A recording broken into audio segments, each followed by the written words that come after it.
You can now hear Movie Heaven, Movie Hell on Stitcher. Stitcher is radio on demand. Listen anytime, anywhere. Stitcher is an award-winning free app that lets you listen to all your favourite shows, plus discover from 20,000 news, entertainment and sports shows. You can also create your own custom playlists. Stitcher is available on iOS, Android, Nook, iPad and in over 4 million car dashboards. It's on demand and it's on the go. No downloading, no syncing, no wasted memory. You can stream your favourite podcasts from Stitcher. Don't have Stitcher? Download it free today at Stitcher.com or in the App Store. And please leave us a review and rating on Stitcher. Thank you.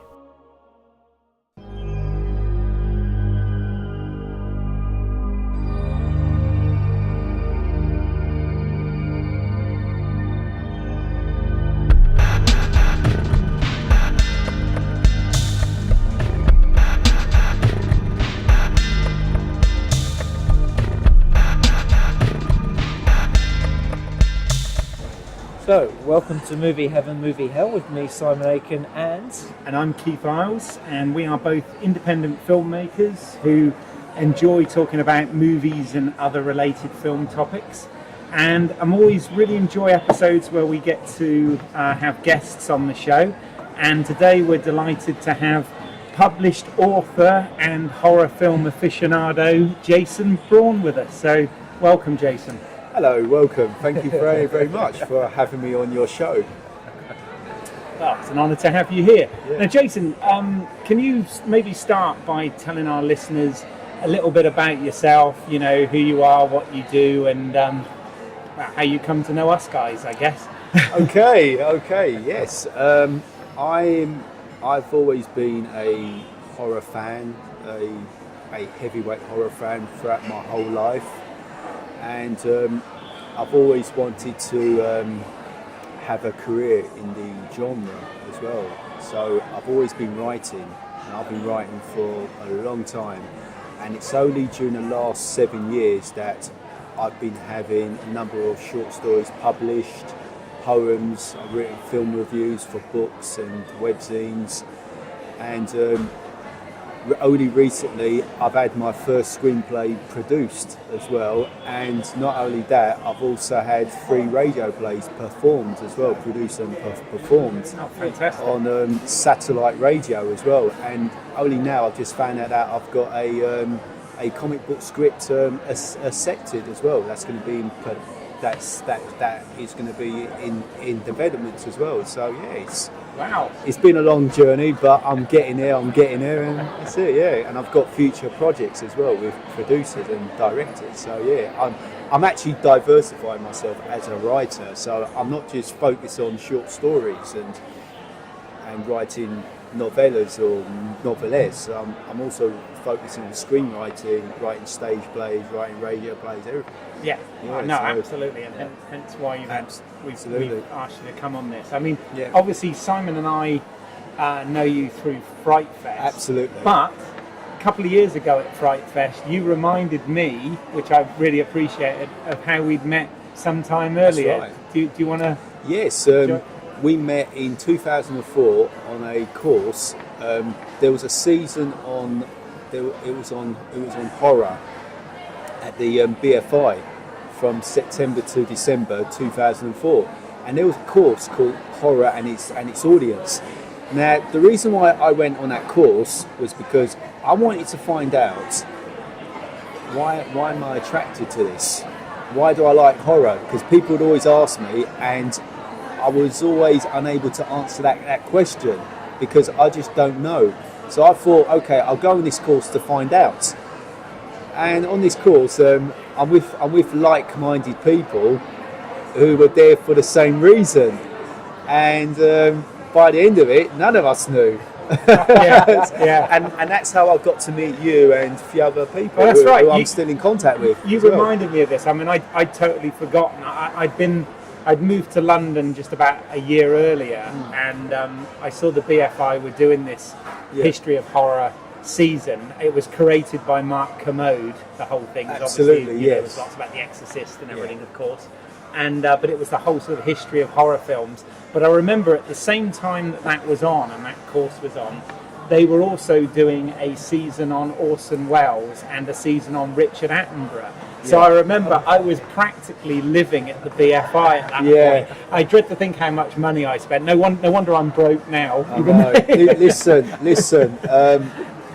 Every horror fan, especially FrightFest and all that, must be broke, especially buying our tickets last week. Because they're £185. Yeah. And not only that, you go to FrightFest, you spend money on food, then you buy the action figures, then you buy the t-shirts, then now they're selling tea towels there, and I don't know what, you go on the merchandise store, even though they reduce, you just spend.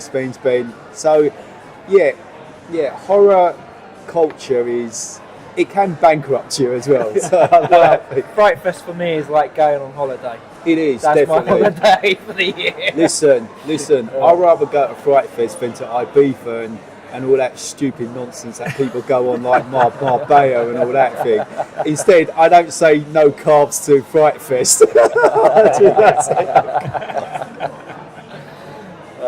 Well, before we get onto FrightFest, because we're going to talk about that a bit more, but having your short story produced, tell us how that happened. Okay, yes, I've written loads and loads of screenplays, and I do believe in Malcolm Gladwell's 10,000 hour rule.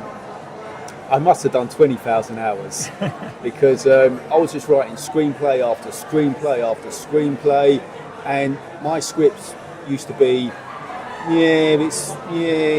we don't like it, to this is good but it's not what we're working on, to almost being selected by agents as well. Like, they'll pass the readers will read it and they'll recommend it to the agent, and I'll get personalised letters from agents telling me we really like it, but do you write any other genre or whatever sort of thing. But I say no, mine's always horror.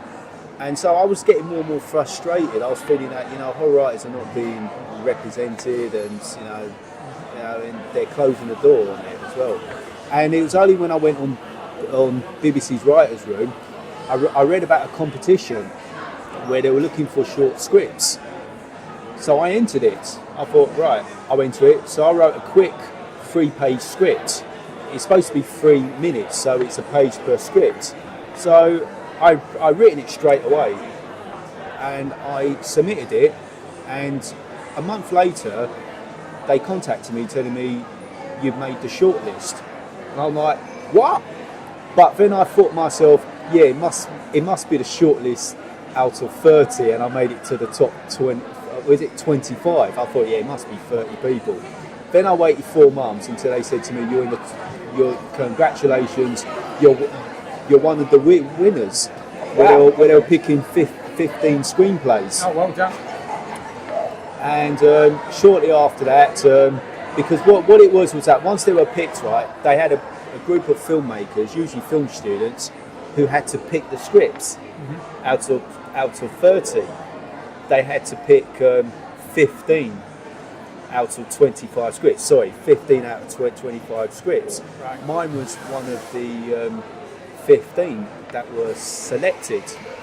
And it was about 2 months ago, I was invited to a screening in Leeds. So I went there, I watched it, and I was so happy, so pleased. And I met the filmmakers, and they were lovely, really were. And I'll tell you what, they're so talented, they really are. Like, they're 19 and 20, and I'll tell you what, you're going to see a lot of them. You really are going to see a lot of their work. Mark my words, they really are good. And I've showed them around to people in the industry, people like Norman J. Warren and a bit like that, and they love it. They love the short film. I showed it on my social media. It went really well, and so I'm pretty proud of it as well. Yeah. Okay, so as a writer, then you were happy with what these filmmakers did with your material? Yeah, that's right. I really was. Did they change it much? They did make a few changes, like dialogue and things like that, which, listen, right, a screenplay is nothing more than a blueprint. That's all it is. A lot of writers weren't particularly happy. They wanted their names removed off the credits. Really? That is the honest truth. What, for the other short films? Yeah, for the other shorts. And you know what? The filmmakers, right, I turned around and I approached them, and I was very, like, when I approach people, right, I don't usually smile or whatever. they look very nervous. They look really nervous, like sweating. So I walked over to them and I just want to say, this is what I think of the short film. They were like gulping, like, okay. And I said, I think it's amazing, well done. And they were like, oh, thank you so much. Oh, this is what we wanted to hear. But no, I mean, I should thank him as well. I really should. Well, you're smiling now. That's the important. I am, yeah. I know. And do you have obviously you love horror, and we'll talk a little bit more about that, I'm sure, as this goes on. But in terms of, you've written novels, you've written short stories, you've written scripts, you've written radio plays. Yeah. Do you have a preference? I mean, do you prefer to write in prose, or are you happy to write something like Do no, it's truth. I always prefer screenwriting, because I originally set out to be a screenwriter, and like I got so fed up that I started writing prose, and I was getting more and more published work, so I was sticking with prose. And it was only until I thought, you know what, why don't I just go back and write a screenplay? And that's what I did. Right. And I wrote a screenplay, and I sent it off to a competition, and it reached the quarterfinals, and it was picked over 700 scripts, and I got into the top 200 or whatever it was. Yeah, and it was also it was also longlisted for the Nicole fellowships as well. I mean, that is like Wimbledon in terms of screenwriting. That is. No, absolutely. As well. Cool. And what about? I mean, we'll talk more about writing, but on the horror side of things, were you into horror films as a kid or a teenager, or how did you get into this macabre? I got into this. I must have been 4 years old when I remember my first ever horror film, like most people do. It was The Beast with Five Fingers, a Peter Lorre film. Excellent movie, scared me, and I was always into things that I wasn't supposed to get into. Like, I used to love reading fairy tales. Mm-hmm. I used to love reading things like Brothers Grimm. I used to love nursery rhymes. I found them rather dark and creepy. Then I got into comics, and from there I got into horror films, TV shows, and at school I was introduced to literature, like Dracula, Frankenstein, The Strange Case of Dr. Jekyll and Mr. Hyde. Yeah, all the classics. Yeah, exactly, yeah. Absolutely. And what about, I mean, we did a podcast on Stephen King. Are you into his stuff? Oh gosh, yes, I was, yes. I'll tell you what, I discovered Stephen King through films. It wasn't through the books, because I was reading a lot of like horror, like books, but then I was reading stuff. The things that I can pick from the library were things like Pan's Book of Horror and Ghost Stories collection of the old classics, things like that. But Stephen King, I didn't know much about Stephen King until we had a video recorder back in 1985, and we used to raid the video shop. And I used to pick films like Firestarter, Christine, Dead Zone, Carrie, and I realised that they're all written by one person, Stephen King. And I thought, let me check him out. So I went to the library and I picked his books, and I started reading them, and I thought, this guy's amazing. And the thing I like about Stephen King is that people do say his stuff are too long, but with Stephen King, he explores the characters first. He gets in depth with the characters, because the whole idea of horror is that you're supposed to care about the characters first before they get into the story, and that's what Stephen King does so well. As well, and his films are so visual. His stories are so visual as well, and after that, I just became a Stephen King fan. And when I realised that, Stephen King, horror author, I thought to myself, I can do that. I can do that. So I didn't really pay much attention at school. The only lessons I ever paid attention to was English, because I thought to myself, as long as I learn English very well, and I kept writing horror stories at every essay, that would be my only training. So that was the only subject I ever took seriously, was just English literature all the way through. But yeah, I really wanted to be Stephen King. And then I started reading Clive Barker. Yeah. And then Clive Barker, Ramsey Campbell, and then James Herbert. And the 80s was like the horror boom because, I mean, you go to W.H. Smith's, it just had a brilliant horror section, even for kids. Like you go to the newsagents, it just had like horror books, horror novels everywhere. It was amazing. It was a great time to be a horror fan in the 80s, especially as a kid growing up. No, absolutely. We often talk about that whole home video era, which we're always going on about. I'm sure if we've got young listeners, they'll be like, these old bastards. But do you know what? But, that was a great time to. Do you know what, Keith? I do feel sorry for a lot of the younger horror fans because I talk to a lot of them and they are incredibly versed. But like when I talk to them about Nosferatu, when I talk to them about the Universal films, Hammer, Val Luton films, Jess Franco, a few others, they don't really explore that, but they want to make films. So I always tell them, watch all these guys, watch it. Yeah.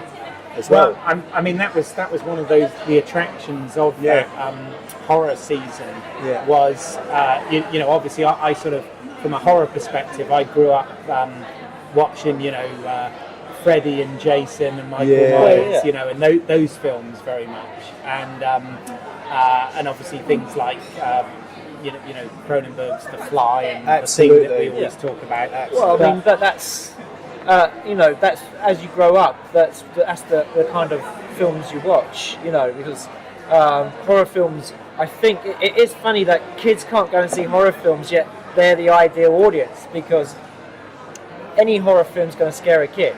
It's harder to scare an adult, but yet kids can't go and see these stories. I feel that kids have got a greater attention span than adults because, like, I have been seeing some like contemporary animated films, and like usually they're kids there and they're adults, and the adults tend to have their phones out and looking and all that, bored, but the kids really get into it and all that. Like I was watching Captain America 3: Civil War. Yeah. And the kids were really into it, and when they saw the superheroes, they go, "Wow, yeah!" They knew everything. The adults just had their phones out, looking bored, and it shows that they've got a better attention span. Sadly, I was one of the kids. But like in terms of like our generation, we were spoiled. We had everything. We had the BBC Two double bills. Oh, Videodrome. We had the Video Nasty era. Like. We were watching, I was watching not just Hammer films, I was watching films that were banned. I was watching Jason, Freddy, Michael Myers. Wow, this was the best time to be a horror fan growing up. Yeah. We had the best books, like factual books, film books. Yeah. Everyone now on Facebook wants to go back to the BBC Two double bills and all that. It's so nostalgic, but at the time we were living it. Well, I think this is the problem. We had a point in your fear on TV. I mean, this is the thing. The problem we're living with at the moment is that studios and TV stations and stuff are scared to do new products, so they go to nostalgia. They go, well, what works? Oh, this works. And people want to see this because they want to harken back to those days when they were younger, and so newer work doesn't get a look in. I mean, it's funny because I was listening to a podcast and I can't remember who said it, but they were saying that back in the 80s when they were making films, the guys who were running the studios and everything, they didn't care. They didn't know about it. Yeah. They didn't interfere. It was like, if it makes money, that's fine. Yeah. But I'm not going to go in there and tell you what to do. And that's the problem that we have these days, is that you have studios and producers meddling with what people are doing. It's very rare for a filmmaker to just go off and make a film and have no kind of studio interference at all. Yeah. You see, I feel that the problem with Hollywood horror films is that I tend to believe that they're making horror films for people who don't particularly like horror films. They're not making them for the real horror fans. And I feel that Hollywood are now funding franchises, films that will have a franchise. Oh yeah, yeah. Well, oh yeah, it's all about what they call IP. Is it identifiable? Is somebody on the street going to go, oh, I know that? I mean, they're talking about doing not only one Tetris film, but 3 Tetris films. Yeah. And you're thinking, huh? I know. It's a game about blocks falling from the sky. I know. It's and we saw what they did with Pixels. They took a really nice idea and they made it into an Adam Sandler film, and not a very good one either. Apparently, is it like the next American Horror Story season is going to be on Creeper Pizza? Is it Creeper Pasta? Creepy pasta as well. Yeah, I mean, this is well, one of the trends of now, which I am quite enjoying. Actually, is obviously, television now has become very important, and I know obviously horror anthology shows have always existed. Yeah. But American Horror Stories kind of, well, firstly because it's a cable show, it's allowed to be a lot more graphic. But they've kind of come out with this. Season arc anthology with each show being set in a different time and place, but still featuring some of the same cast playing different actors. I don't mind that's that. Quite cool. I do like American Horror Story. I like it. It's especially when it's got strong female characters as well in horror films, and I feel that the representation of women in horror is getting better and better now, and I do like strong female characters. If anything, horror was where you would find those characters in the first place. I mean, always with the final girl. It was rare for there to be a final man in a film, would there? I know. So I think horror's been a lot more progressive than, say, the rest of Hollywood. I mean, I like Carrie. I like Carrie because if you think about Carrie, the women are in control. Travolta is controlled by his girlfriend. Yeah.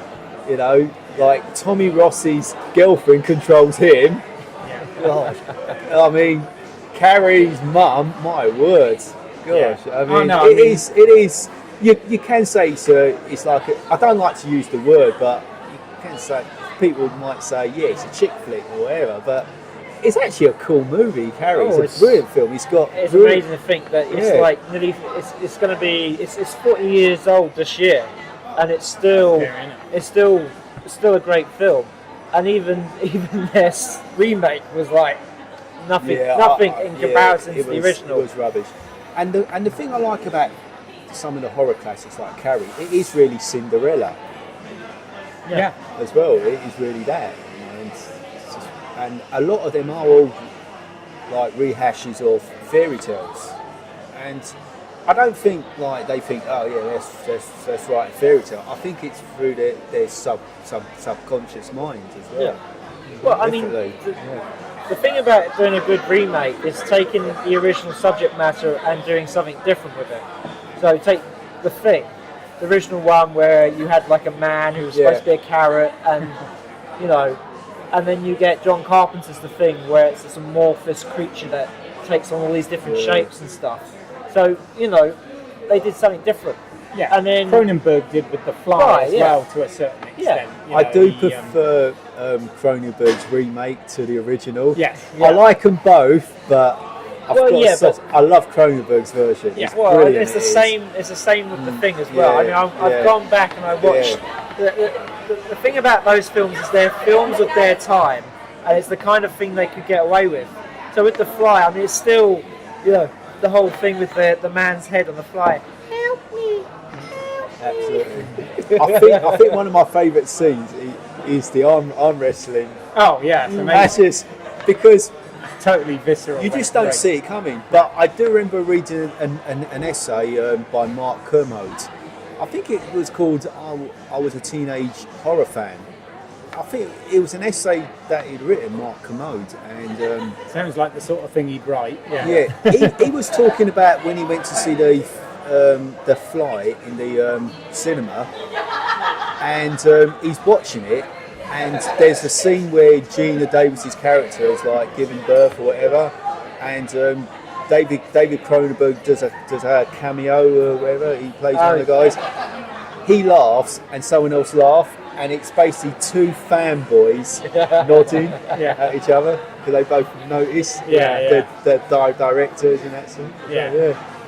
No, horror kind of does I think attract that sort of absolutely fanboy. It kind of like started because that's three. Well, kind of like started with Hitchcock. Really started with him. Kind of like you see him just running for a train or the whole director's cameo. Yeah, definitely. I mean, the thing is, the director's cameo is kind of like a double-edged sword. It's great if you're a well-known director, but when it's like Johnny Bloggs, who wants to make an appearance in his own film, it's then you go, okay, really? Because the other thing with Hitchcock was he made it fun. Because he's not just somebody standing in the crowd. He's always doing something. So he's like, it's either he's waiting there with a double bass, or he's walking along, or you see like a picture in the paper, as like a criminal on the loose. He was always very inventive with his cameos, and always made fun of himself. Yeah, exactly. And so I mean, but the things with the likes of Cronenberg is that it's actually a role in that film, even though it's a very small part. And even with Scorsese. I mean, Scorsese's cameo in Taxi Driver was only there because the other actor didn't turn up. The actor didn't show up, and they were on such a tight I thought schedule. he was good in that. He was Scorsese. He was very good as well. Yeah, very believable. I know he was. It's how he gets his performances. But no, I mean, going on your point about the whole, horror fans getting together and talking and having such great camaraderie. I mean, that's the thing I loved about FrightFest. I mean, I started doing FrightFest, I think my first one was 2007. You guys are real veterans. I remember. I've only done it 4 years. So I remember talking to you back in 2009. I think we met in the Phoenix. Because I slowly, it was kind of like the first year I actually went and saw a couple of films there, and then the second year, no, I think I did like one film, I did a couple of films, I did day passes, which was 2009, and then 2010 it was like, no, I've got to be here. That's how a lot of and that's when I had to I always get the weekend pass. I've been a FrightFester since the beginning, since 2000.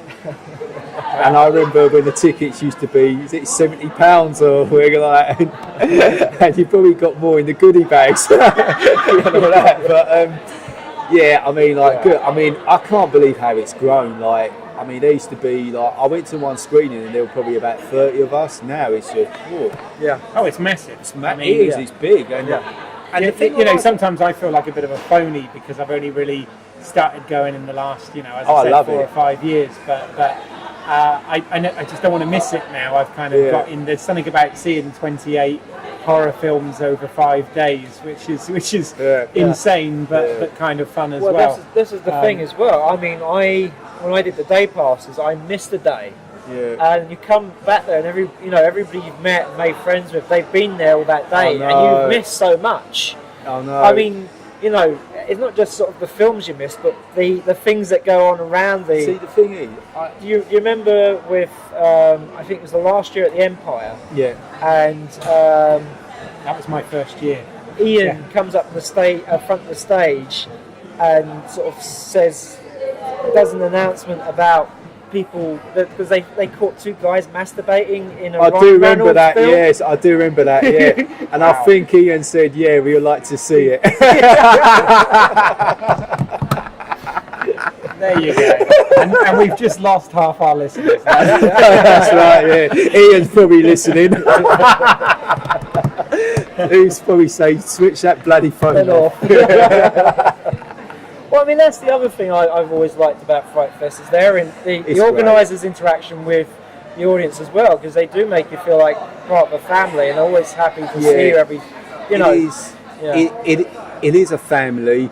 To me, it's more like a coming out event because, like, you can't talk about horror films in the office and things like that. They just look at you like like for instance, people are very much cool about you going around following a football team, whatever, but when you say that you want to spend the last week of August, bank holiday, in a cinema watching horror films, which are 30 films, they look at you as if you're weird. Yeah. In fact, I'm glad you said that, because that leads me on to something I want to ask you about. Yeah.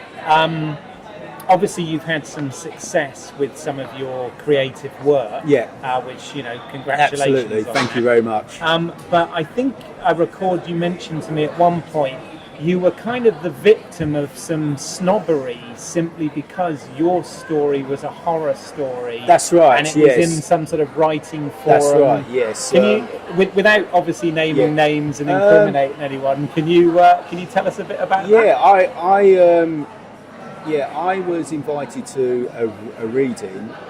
They had a reading at a CAF, like a writers' CAF, and I thought it was one of those events. You go along and you just read out a short story. So I went along. The woman who was running it, she was very friendly, very nice, very charming, and she said, "Oh, thank you so much, for you can read your story and things like that." So that's great. So I went off and to get like a drink, whatever. My girlfriend was talking to her, and she said she noticed something wasn't right because like it was more literary fiction. So she said, "I just want to let you know that my boyfriend's story is actually horror." Her face just turned. It was like she saw a dead body hanging, suspended in front of her. She said, "You're joking, please tell me you're joking." She said, No, he writes horror only. So when I got back, she said to me, "You didn't tell me that you're a horror writer." And he goes, "Oh yes, I am. Do you want my business card?" Mm-hmm. She said, I'm afraid it's not right." Funny enough, showing up on the day was Rob Shearman, who's a science fiction writer and fantasy, and he's written horror as well. Yeah. Right. And he also read these stories as well. But I just felt, well, that's your problem. Yeah. And the thing about, some of this literary fiction, all that, the stories that they were reading, right, I'm not having a dig, but they were sending me to sleep because, like, all they were doing they were just like describing a rose or sweet. They had all beautiful sentences and well written, but there was no story. Yeah. And to be honest, right, when you spend £6.99 on a paperback, you want to read a story. You don't want to read how beautiful a sentence is written. Yeah. You want to read a good story, don't you? Especially if it's horror or thriller. Yeah. No, I agree. I mean, everything has its place, and obviously, there are many types of films, as with other fiction. But it is. I always do find it interesting how there's always this kind of. I'll give you a good example. Frowning over horror. Oh hell yeah! When we, I can't remember what year it was, but we were queuing outside the Empire, and they had like a preview screening of Harry Potter. Yeah. And we had the two queues going in each other direction. And this woman came up to me and goes, "Oh, what are you queuing up for?" And we went, "Oh, we're queuing up for FrightFest." "What is FrightFest?" "It's a horror film festival." "Horror?" And I went, "Well, what are you queuing up for?" "Harry Potter." I went, "Excuse me, if it wasn't for horror films and horror stories, there would be no Harry Potter." Harry Potter's got some horror elements added onto it as well. Well, I mean, just take the fact that you've got wizards, and you've got witches, and then you've got monsters, magic, you've got the occult, everything. Because J.K. Rowling's books, they've been banned like in some libraries and schools in the deep south because they believe that it encourages kids into the occult and things like that. So, into witchcraft. Exactly. But you know what was funny? Back to that event. Yeah. Apparently, us FrightFesters, we're very clean. We look after the toilets, everything. The staff couldn't believe how maintained the toilets were. But the Harry Potter lot trashed the toilets. They were flooded and all that. And I hate to think It what brings the new state- meaning to the name Harry Potter, really. Exactly, yeah, exactly. Potter, yeah. But no, I mean, you know, that is interesting that it gets that. I mean, what I always find, I've always liked horror, but what I find is it is such a big subject, meaning, you know, I had all these certain ones that I grew up with and was interested in, and in terms of contemporary cinema, I often go and see horror films. Yeah. But you know, there's so much more out there. I mean, through that BFI course, not only did I see some of the, you know, old Hollywood classics, but also it introduced me to, you know, foreign horror cinema, like, you know, Dario Argento type stuff. Yeah. And Argento. and of course, you know, like friends I know, like, you know, we've had on here previous, Mike Tack, you know, who's a little bit older, and he's introduced me. I know some Hammer films, but he's a real aficionado of Hammer horror, big and introduced Hammer me horror to some fan, new films that way, and that's what I love. I'm always discovering stuff. You told me about Pete Walker stuff. Exactly, Pete at Walker, our recent screening. Because your film, I just hope to God that FrightFest shows it, your short film, because you know what, it reminded me. And what's funny is, I don't think you ever seen a Pete Walker film. No, I'm not sure I have. I mean, I don't think you have. I've actually ordered some Blu-rays that are on the way. But that film that you'd written and directed, I watched it and I thought of Sheila Keith, and I thought of House of Whitcall and Frightmare married. Yeah, right. Which I haven't seen. It's got very much got a Frightmare. It has, it really has. It's got Frightmare in it, and when she's in that house, it reminded me of meeting like the guy's parents. It reminded me of House of Whitcall so much. Well, I'm going to check these out. I mean, this is the good thing. This is what's interesting. I mean, you know, back to the whole fairy tale thing. That particular project came about because Richard Knock, who co-produced and directed the film with me, you know, he had this idea about you know, taking one of the fairy tales and turning it into this thing. I won't say too much because I don't want to spoil it. And that's what I went away and adapted into that screenplay. But I went back to the actual fairy tale first and used that as the sort of spine and basis for it. Why not? But I mean, you know, just I think quite interesting about your short was the fact that the way it was written and the way it came out was completely different. Yeah. Just from the point of view that it was a very linear story. Yeah. And then when you finished it and looked at it, decided that actually non-linear would work better. Yes, no, absolutely. I mean, the first Mike Tack was actually our editor, and he rightly so. He cut the film initially to the shooting script that I had, but then when I watched that back, I realised that if we wanted it for a horror audience, you know, those elements needed to be in much sooner. So that's when we restructured it. But yeah, hopefully, you never know, it might get shown at FrightFest. Well, yeah, I mean, this is definitely one of its strengths. Keep listeners updated. It was definitely one of its strengths from the fact that that horror fans watching it wouldn't feel like you were trying to trick them or talking down to them, which a lot of films do.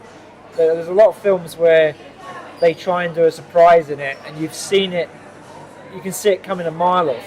So instead of sort of trying to do that surprise, it's like, you know what, we know that you know, so we're not going to treat you stupid. We're going to show you that you're right straight away. Yeah. And what I liked about your film was that it's not you trying to show, oh, look at me, I'm a fanboy, I know this film and that film. No. It had a surprise, and it had a very good, funny ending. Oh, it did, yeah. Well, thank you guys. I didn't expect to sort of turn this into a podcast about my film. But, I appreciate that. I want to get back onto your stuff, though. Yeah, Jason, that's cool. Please. That's cool. So,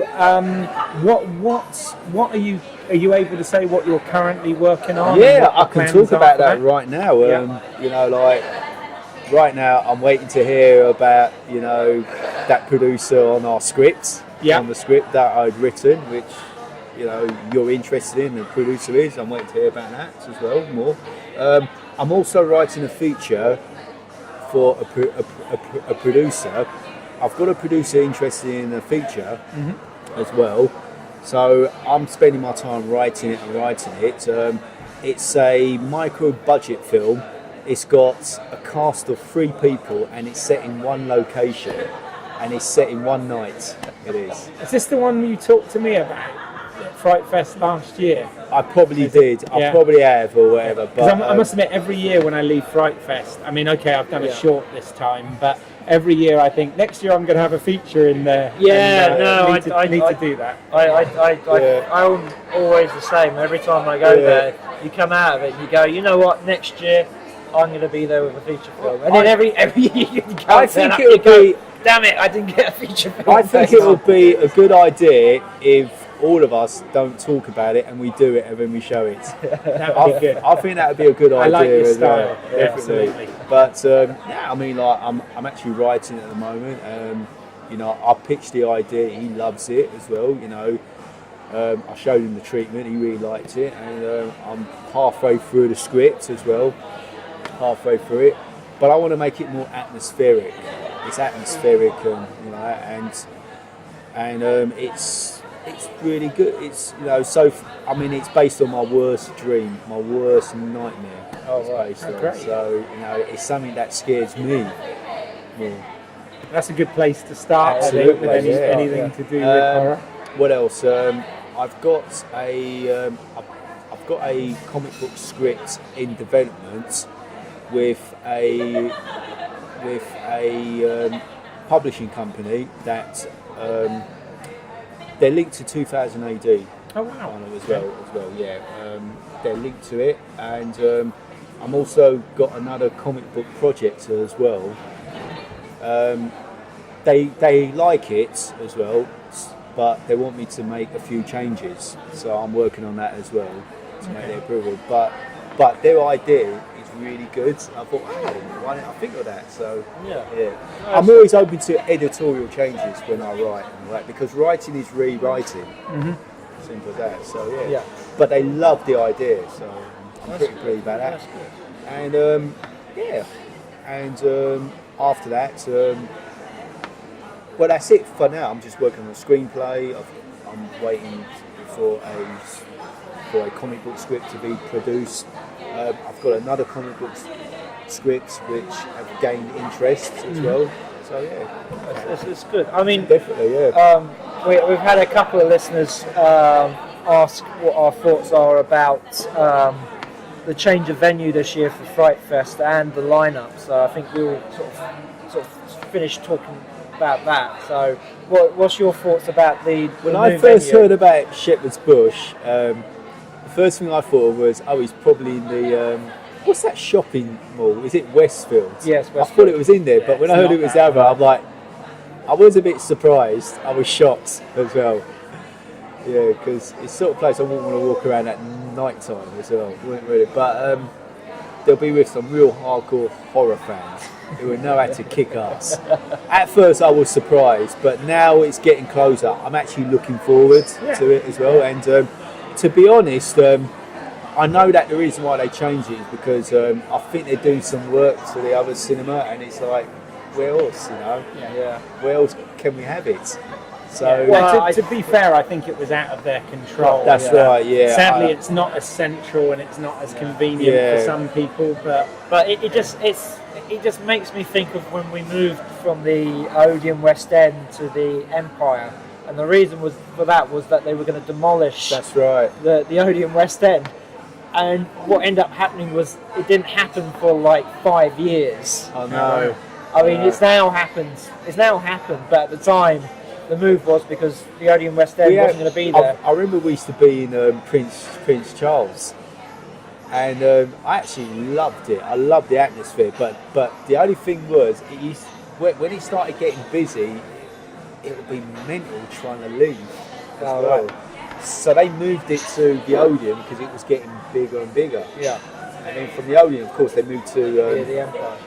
The Empire, which I think it was excellent. Oh, I like the extreme. It was excellent. The time when it was at the Empire, I absolutely loved, because it just works. Because the thing about the Odeon West End was either people went upstairs after a film or they went outside for a cigarette. It was either one or the other.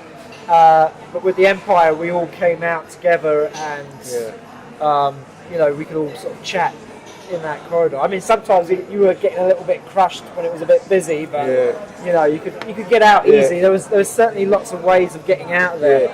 The thing I like about FrightFest is like, it's not just the films, it's the atmosphere, it's the people. You know, like everyone is nice. You know, we all get along because we all share similar interests as well. We may not agree with every film, but we all have something in common as well. And well, it's one of the things I missed about FrightFest now is that because they've split us up into three, and that the films we see are at different times. Yeah. So within like a day, we've all seen 6 films, but we have seen them at different points. So to talk about it becomes really difficult because by the time you've seen one film, the other person who may have saw that film before you has now seen another film. And it's that kind of, when you come out of a film, especially when you know there's another one and there's going to be another one, you're sort of itching to talk about it. Oh, no. And then of course you can't because the person you're talking to is in another screen and then you haven't seen it yet. And you're just like... To be honest, I know what you're saying because my other half, she hates spoiler alerts. So if someone's going about a film, she's like, "Oh, I don't want to know. I don't want to know." She's like that as well. Whereas me, I'm not that fussed with it. I'm pretty laid back about it. But as long as everyone's having a good time, it's cool, and everyone's having a good time. Yeah. What's great about FrightFest is that on a Thursday evening, we all meet up. Everyone's nice to each other. We all kiss. It's like going in the Big Brother house. Everyone's nice to each other.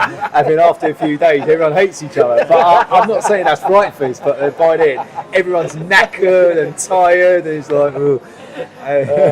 Well, yeah, the after party at the end, we're all like, yeah, that was great. I can't wait for next year. I know, but you know what? It goes quick next year. Yeah. But you know what? It could be sacrilege what I'm going to say, but I actually prefer Glasgow FrightFest to the main one because it's how FrightFest used to be when it first started. When is Glasgow FrightFest? It's February. February. Yeah. Okay. No, because I've never been to that one. We always love it there. We love it. The fans are brilliant there. You know, it's a great atmosphere. It really is. You guys should go. You really should. You know. Okay. Yeah. Well, I mean, unfortunately, I'm missing this year's one, and it's not because last year I said the same thing, and then on the Thursday of when FrightFest started. I was like, oh shit, I got to go. And actually literally bought a ticket that day. Yeah. But no, I think, well, my personal situation and also, I'm not a big fan of it being in Shepherd's Bush. I mean, I hope it comes back to Leicester Square next year. I do prefer Leicester Square because it's more central, it's atmospheric. Also the fact that if you want to go off and have a walk, you know, there's always that one film where you go, nah, I don't fancy it. Yeah, you go for a walk and all that, And there's always sort of plenty of places to go and stuff. Yeah. And Shepherd's Bush, there's really not much there. I know. You know, especially when, like, you know, Westfield I hate Westfield. I don't like Westfield too. I don't like shopping centres. My dream would be a Westfield all with shops like Forbidden Planet, Cinema Store, you know, merchandise store and all that. That would be ideal because once I'm in there, that is it. Yeah. That's it. You know, you can't get me out. You want like a Toys R Us size cinema store. Exactly. Yeah. Where you get action figures, everything. Not a place where you get watches and. It's not the shop so much. It's just the fact that it's very. It feels like you're walking down one main corridor and people really don't give a shit. Yeah. But it'll be interesting. I don't think Shepherd's Bush will know what's hit it. Yeah. Well, you know, you can always do Dawn of the Dead. You can reference Dawn of the Dead. Yeah. Go into the shopping centre. Yeah. So, what films are you guys looking forward to seeing this year? Well, I'm looking forward to seeing 31, the new Rob Zombie film, and I'm also looking forward to seeing. There's a guy whom I know very well called Ben Parker. He's got a film out called The Chamber. I'm looking forward to seeing that as well. Yeah. I've been seeing that on Facebook quite a bit. I mean, like Kimberly, who's his girl, she's been blitzing it. Blitzing it, that film, left, right, and centre. So you know, like because I get get on so well with Ben, you know, and he's a sound bloke. Yeah, I'll go and see it because I always support my friends' films. I always do that. Is that in the main screen or is it in the Discovery? It's going to be on the main screen. Oh, nice. Yeah, so I'm pretty pleased for him as well. So yeah, I'll watch it, and I know it's going to be a good film. I know that it is. What else? Cell, Stephen King. Yeah, big Stephen King fan. It's the second film of the opening night. Yeah. Does anybody know about the opening film? Again, it seems like they're starting off with a kind of unknown, which I don't know. Sometimes it works out, sometimes it doesn't. Yeah, I mean, Cherry Hill last year was really bad. That was a bad film. It looks like a Channel 5 film after Steven Seagal or Chuck Norris. Interesting. There's a pick. It had that kind of production value, didn't it? It's definitely not a pizza and beer film. No, that's the coming home late from the pub film where you're just like, Keith, is there any films you want to see then? I don't know. This always makes me sound like I'm a bit lazy or whatever, but I know a lot of people who go to FrightFest, you know, there's the excitement and the anticipation of the schedule coming out and watching all the trailers and planning on the films you're going to see. I tend to not do that. I actually enjoy, which is hard in the world we live in now, not knowing anything about and just going into the cinema, particularly when it's a packed cinema like FrightFest always is, and just experiencing it. Yeah. And you know, that way that you find gems. You obviously sit through a lot of crap as well, but you find gems and all this. Of course, there are some that have got, you know, bigger writers, directors and actors attached to them, you know, that are more known, but then there's also those ones where you really don't know who's in it, and or you know, or from I think it's a good attitude really to like not read up on anything and just watch them, and then you'd be surprised. You can still, it's still surprising. I mean, the amount of years I've gone there going, oh, this is the film, I want to see it, and then of course that's the film that turns out not to be that good, and it's something else that I wasn't even, you know, expecting turns out to be really good. Yeah, it's like Bait. I actually walked into that film and I loved it. Oh, Bait was very good. Yeah. Excellent film, Bait. Yeah. I mean, it's weird. I tend to do this with all films and TV series and everything. Is I go into it trying to avoid as much hype about it as I can, apart from, you know, just maybe knowing who the main actors are, maybe who the screenwriter, producer and directors were, but, you know, very little. Yeah. And once I've seen something, particularly if I enjoy it, that's when I want to know everything about it, and I'll be IMDbing and Wikipediaing and reading all the reviews and Googling it and all that sort of stuff. I remember the year when everybody was looking forward to seeing Giallo, which was Dario Argento's latest film. Yeah. And it was being shown, was it shown before The Girl with the Dragon Tattoo or after? I do remember it was shown in 2009. And so those two were shown back. Well, it was a good laugh. It wasn't. I'm sure that's not what Dario wanted. No. And again, I enjoy seeing some of the foreign films sometimes, because, you know, when you don't have big names attached that you really don't know what's going to happen in them. And definitely, I mean, all that Nordic noir stuff, that's really, you know, those guys are dark, and I love that stuff. Well, this is the other thing about FrightFest, is you're going to see a lot of films there that will never make it to a big screen. Yes. I mean, there's a lot of films that I've seen at FrightFest that I've not even seen, like, on Netflix or Amazon Prime or anything like that. No. And, you know, so the opportunity to be in a screen and see them as, you know, as the filmmaker wanted you to see them, because nobody makes a film for it to be seen like on an iPhone or a small TV. I remember in Glasgow, we saw a really good documentary on Roger Corman. Wow. Now, I don't know if that's been released or whatever. It has. I actually that was excellent. Blu-ray, I mean, and there was one on. There was that Corman's World. And there was I've seen that one. Corman's World. There was another documentary on Filipino exploitation films, where Americans end up making films in the Philippines during the 70s. Oh, was that was it like American Chopper Girls or something? That's right, yeah. Yeah, I've seen that one on Netflix. That was really good. That was really good, yeah. Yeah, well, I mean, some of the, especially on the horror genre, they do some amazing documentaries out there about all of those things that are really, really interesting. So it does have that level of interest. Well, yeah, you've got the mammoth one on the Nightmare on Elm Streets, on the Friday the 13th, Halloween's. Yeah. I've got all of those. Yeah. There is one that I don't know if it's been released, but they're showing it in the film festivals. It's directed by this guy called Tal Zimmerman, and it's on horror fans. Oh, right. And I've seen previews of it on YouTube, and it's excellent. It's screaming my name. I want to watch it. I really do.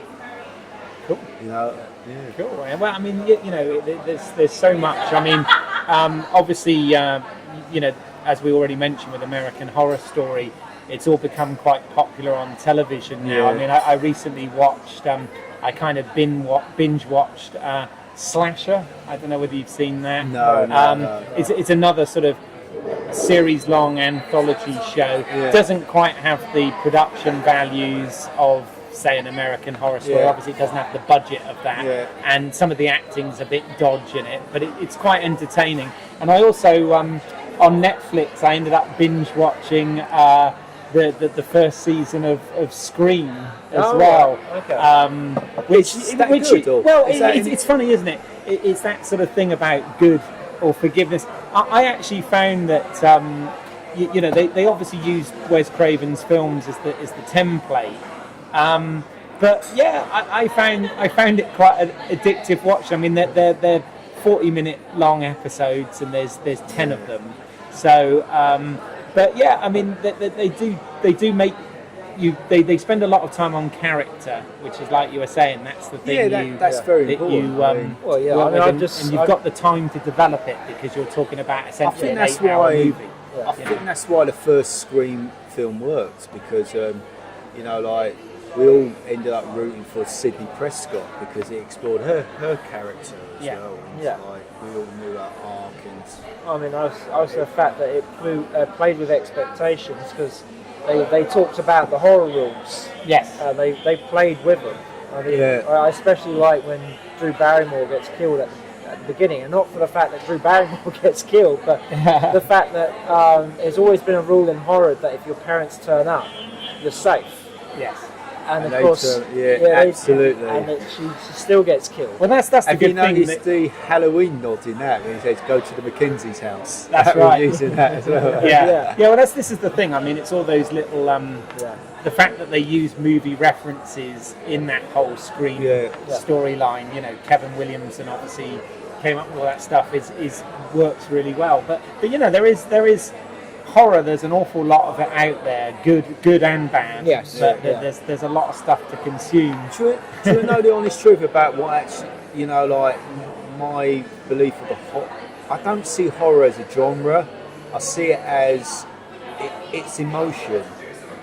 Like comedy is emotion, because you can put horror in any genre. Oh yes, horror is definitely a mixed comedy genre. is the same thing as well. Yeah. You can put it in. So I don't really see it as a genre. You're right, though. I mean, you know, there are some horror that's mixed with comedy.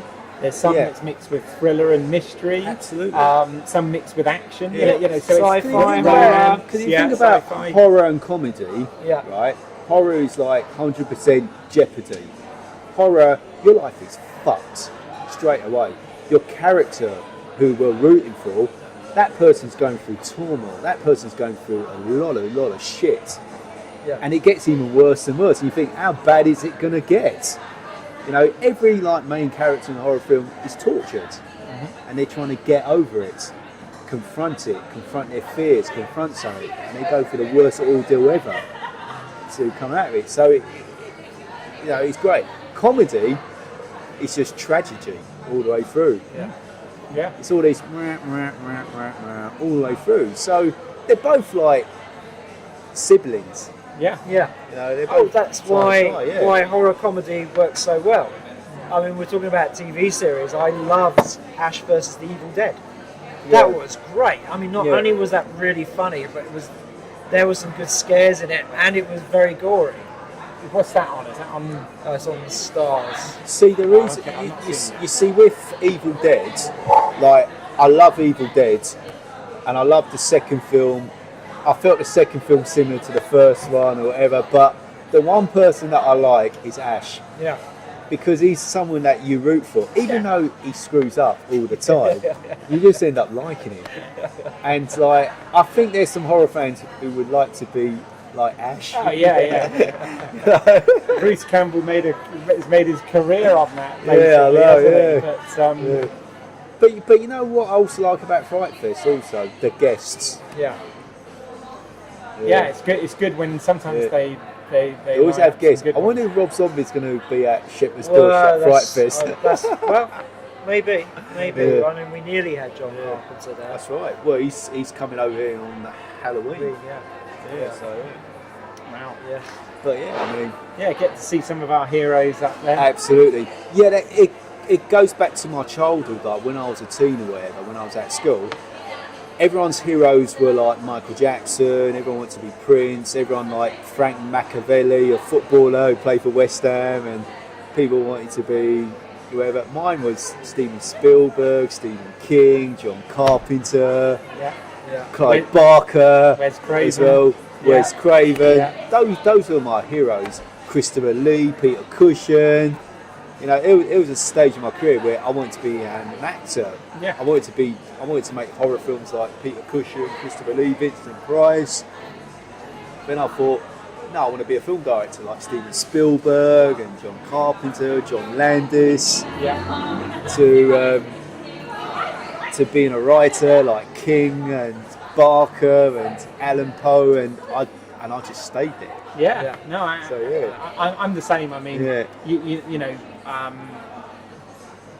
know, I often talk on this thing about, obviously being a voting BAFTA member and all this sort of thing, so see all sorts of films, but, I will never lose my roots, and my roots growing up was the love of action-adventure films, horror films, thrillers, sci-fi, all of those sort of things, whether it be film, television, whatever. And I still love all that stuff now, and I can't let go of those things that inspired me as a kid, and I hate the snobbery around it all, because to be honest, I don't. Can still be good. I'm pretty much immune to the snobbery, because like I can always say that the horror genre has contributed a lot to the film industry. Of course it has. Yeah. Like. I mean, it was interesting because I was watching an interview with Rob Zombie, and he was talking about how when he started making films like House of a Thousand Corpses and Devil's Rejects, it was easier for him to get films made, because Lionsgate Films, when they first started, they funded like Devil's Rejects, Hostel, Saw, and all these films. Yeah. Now they've closed the doors on the horror genre. They made enough money, right? And same thing with New Line. New Line Cinema. New Line, they was always known as the house that Freddie built. That's right. Yes. Yeah. Rob, what's his name? The guy who used to run. Rob Shea. Rob Shea. Yeah. He used to put films in his car and drive them onto cinemas to have them shown or whatever. I mean, Freddy Krueger came along, and then I think they went through an identity crisis in the 90s. They wanted to be like a studio as well. They wanted to be like that, and now they're owned by Time Warner. Yeah. So, but well, it was kind of a model similar to what Corman had, back in the 70s. Totally. Because of course he made all those. I keep forgetting, Roger Corman. He did all of those Edgar Allan Poe adaptations, didn't he? He did all types of stuff. He did sci-fi. He did the teenage films. He did the teen movies. So it was whatever craze was there at the moment. Yeah. But it is funny to think that he was the B movie king, and in the late 70s, Hollywood started making B movies and kind of did him out of business. Yeah, that's true. Mate, the horror genre's done so much. Hammer as well. They managed to get their films successfully internationally. They had a big influence on America, Italy, Spain. And they've never been able to quite get it back. You know, for years, Hammer Films have been trying. Even Japan, they did a couple of like films called, was it Lake of Dracula or whatever? They made a few vampire films, so it's like Hammer movies. Yeah. Well, I mean, what happened to Hammer is what happened to a lot of the British studios, and that was the fact that most of them were financed through this levy that the US had to pay to have their films shown here. Yeah. It was one of the reasons why it took so long for a film from the States to be shown here. And that was what was funding the film industry. So when Margaret Thatcher came up with that deal to scrap it, due to Ronald Reagan, because of him being an actor in Hollywood, killed the film industry overnight. It wasn't the fact that people weren't going to see these films anymore. It was the fact that their main source of funding was taken from them. And then, of course, we've never recovered. It's like with Hammer, like they made a film in 1970, I think 5 or 6, called To a Devil a Daughter. It was funded by America, and it did so well, but Hammer didn't see much profits because they kept all the profits. Well, I mean, of course, the other good thing about horror, because as you rightly said about emotion, it is absolutely universal because of that. Because obviously we've of course got our, Hollywood films, etc., and we've already mentioned like the Scandinavian and Nordic noir type ones, but also Asia came out with there's quite a lot of horror. That's right. It's now world Asian cinema now. So, and I'll tell you what, right? To everyone who's like pissed off with the political scenario, what's happening in Britain, all that, this is the time to get a pen and paper and write your best horror stories. Well, I think we're going to see a lot of stories about this in some shape or form. Absolutely. You know. Use it as an allegory for exactly. This is the best time to write it now. Absolutely. Carpenter did it with They Live. Yes. Look at that now, you know. Yeah. That was the Reagan era. Yes, that's right. We love Carpenter. Yeah. We've got a whole episode. He is God. John Carpenter is God. He never made a bad film in the 80s. I like that. That's true, actually, because if our movie Heaven, movie Hell, the Heaven ones were the 80s and the Hell was definitely the 2000s. And I do like Ghosts of Mars, even though a lot of people hate it. I have a soft spot for that film, and I like vampires. Well, I enjoyed vampires. I mean, vampires, James Woods, going around staking vampires, it's a lot of fun. Even though some of it don't quite make much sense. But you have the James Woods It is really a Western. Well, yeah. That's what it is. But most of his films were a Western in disguise. Halloween, you could say that's a Western. I mean, Assault on Precinct 13 was definitely a Western. Escape from New York, a Western. Yeah. I mean, Big Trouble in Little China was written originally. It was written as a Western. You're right, it was. Yeah. So this is going to make you laugh. He was offered the Golden Child, but turned it down. Thank God he did that. Because you know what? I remember when that film came out in '86, everyone went to see the Golden Child because Eddie Murphy was hot business. It was off the back of Beverly Hills. Yes, right. I went to see Big Trouble in Little China, and I loved it. And I tell everyone, you've got to watch Big Trouble in Little China. No one bothered. Of course, the film bombed. Yeah. Now, what film is everyone talking about now? No one's talking about Golden Child. It's not a good film. I mean, I've seen it recently, and it's just terrible. It's true. I mean, not even Charles Dance could save that one. I think he just said, "All right, give me the money, show me the money." No, I don't think Charles Dance was actually. He was actually doing well. I mean, it's kind of like a similar role to he had in The Last Action Hero. So he was probably the best thing about it. But when you have like a strong villain like that, you also need to have a strong hero to go up against them. But, Yeah, absolutely. Yeah. Well, I think that's a good place to end. Yeah, I mean, it's such a big topic. We could talk all night. We can talk all day about this because this is an ongoing topic as well. Yeah, exactly. This is what we all mostly talk about. FrightFest. Yes, it is. All right. Well, so you've got things coming up, which is great. That's right. Yeah.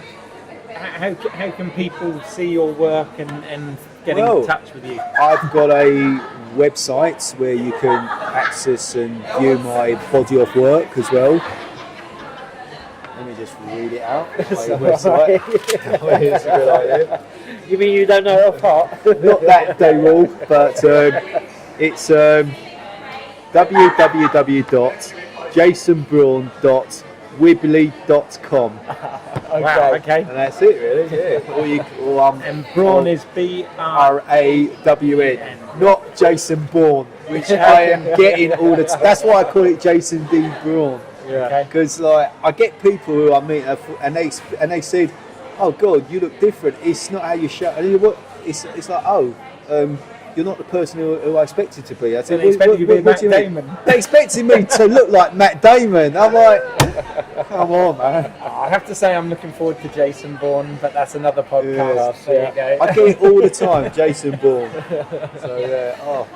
So Keith, where can we find your work? If you go to YouTube and put in British Eyles, Eyles spelled E-Y-L-E-S, as in my last name, there are some films on there that I've written, produced and directed that you can watch, and stay tuned. I'll let you know further information about the film we mentioned tonight, which is doing the festival circuit. Yeah, I hope it does well. I really hope it does well. Thank you. I've got a gut feeling that they're right now, after watching your film, they're dancing around it. And I reckon it will get shown. I hope so. I said the same thing about Ben Parker. I said to Ben Parker 2 weeks ago, we met at this someone's birthday bash, a friend's birthday bash. Talked to Ben, he was very nervous. I said, "Oh, have you heard from the organisers about your film at FrightFest?" He said, "No, I haven't heard anything." That was the day I saw your film. All right. Okay. And I said to Ben that I reckon your film will get shown. He said,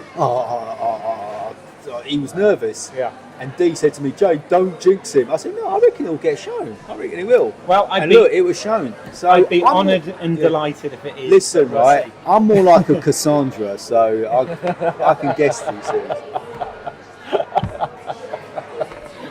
And Simon, where can we reach you? You can find me, as always, on independentrunnings.com. Yeah. And you can find this podcast on iTunes, Stitcher, YouTube, and all good podcast providers. You can follow us on Facebook and Twitter. Just search for Movie Heaven, Movie Hell. And if you're on iTunes and Stitcher, please leave us a review and a rating. It does help.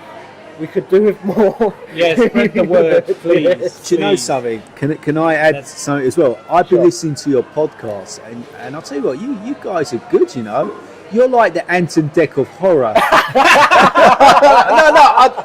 I don't mean it as an insulting way. I don't want that as a quote.